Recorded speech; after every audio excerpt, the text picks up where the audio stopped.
सर्वमंगलमांगल्ये शिवे सर्वार्थसाधिके शरण्ये त्र्यंबके देवी नारायणि नमोस्तुते नारायणि నమోస్తుతే. ఈరోజు చర్చనీయమైన అంశం కాలకృత్యాలు. ఇదేమిటో చూద్దాం. కాలకృత్యాలు అంటే కాలానికి అనుగుణంగా చేసే పనులు.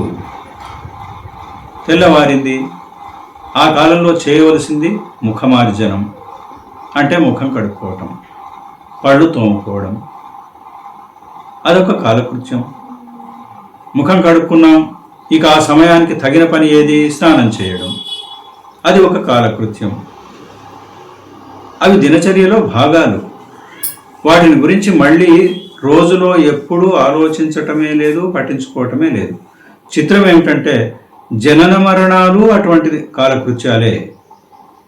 ప్రసవ సమయం దగ్గర పడింది అంటే ప్రసవించే కాలం ఆసన్నమైంది.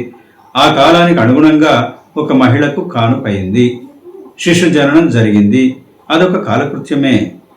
అటులే ఒక వ్యక్తికి ఆయుస్సు తీరిపోయింది, అతనికి మరణ కాలం ఆసన్నమైంది. ఆ కాలానికి తగినట్టు సృష్టిలో జరగవలసినది ఏమిటి? మరణం. అతడు మరణిస్తాడు. అది ఒక కాలకృత్యమే. అందుకే అతనికి కాలం తీరింది అని కానీ, అతడు కాలం చేశాడు అని కానీ అనటం వింటూ ఉంటాం. వాటి వెంట కాల ప్రసక్తి ఎందుకు మరి అంటే ఇవి కాలకృత్యాలే. కాకపోతే ఇవి మన ప్రమేయం లేకుండానే కాలం అనే పరమాత్మని శక్తి అనివార్యంగా చేస్తున్న పనులు.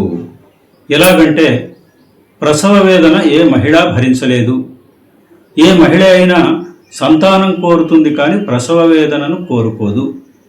కాబట్టి కాలస్వరూపుడైన భగవంతుడే అనివార్యమై జీవుని ప్రమేయం లేకుండా తల్లి శరీరంలో నుంచి జీవుణ్ణి శరీరంతో సహా బయటకు నెట్టివేస్తున్నాడు. తల్లి సంతోషాన్ని కోరే ఈ జనన ప్రక్రియ జరుగుతున్నది. అందుకే తల్లి నవజాత శిశువును చూసి మురిసిపోతుంది, పడిన వేదన మరిచిపోతుంది.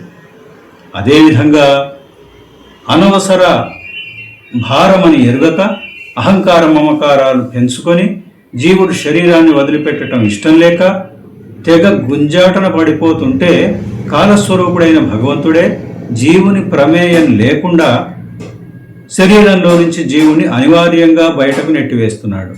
జీవుని సంతోషాన్ని కోరే ఈ మరణ ప్రక్రియ జరుగుతున్నది.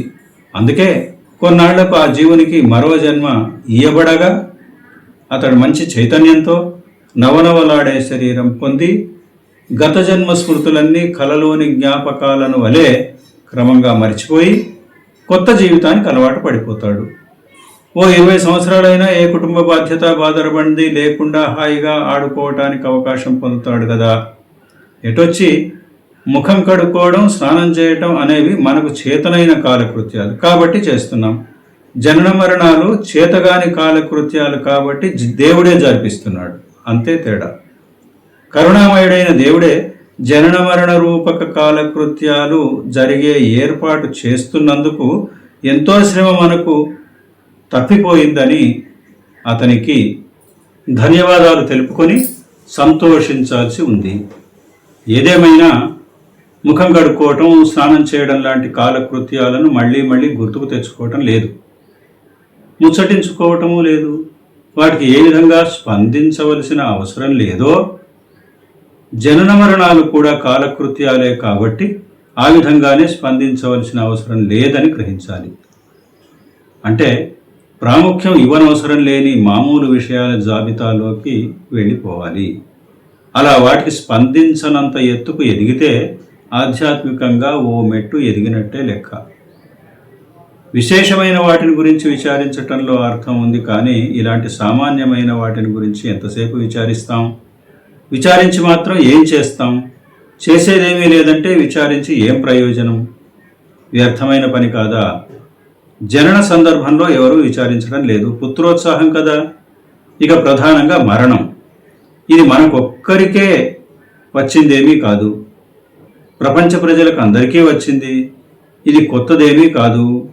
ఈ భూమి వయస్సు 200 కోట్ల సంవత్సరాలు అంటారు. భూమి మీద సృష్టి జరిగినప్పటి నుంచి ప్రాణం కలిగిన వాటన్నిటికీ మరణం సంభవిస్తూనే ఉంది. ఈ లోకమే మర్త్యలోకం, అంటే మరణంతో ముడివడి ఉన్న లోకం. ఇన్ని కోట్ల ఏళ్ళు గిరగిరా తిరిగిపోతున్నా ఇంకా మరణానికి అలవాటు పడకపోతే, అంతరార్థం గ్రహించకపోతే, విచారాన్ని వీడకపోతే, తత్వం అర్థం చేసుకోలేకపోతే మానవుడు ఎదుగుతున్నాడని ఎలా భావించాలి? ముక్తి మార్గంలో పయనిస్తున్నాడని ఎలా అనుకోవాలి? శుభం భూయాత్. సర్వం శ్రీరామకృష్ణార్పణమస్తు. మీ డాక్టర్ వెలుదండ సత్యనారాయణ, పరమార్థ కవి.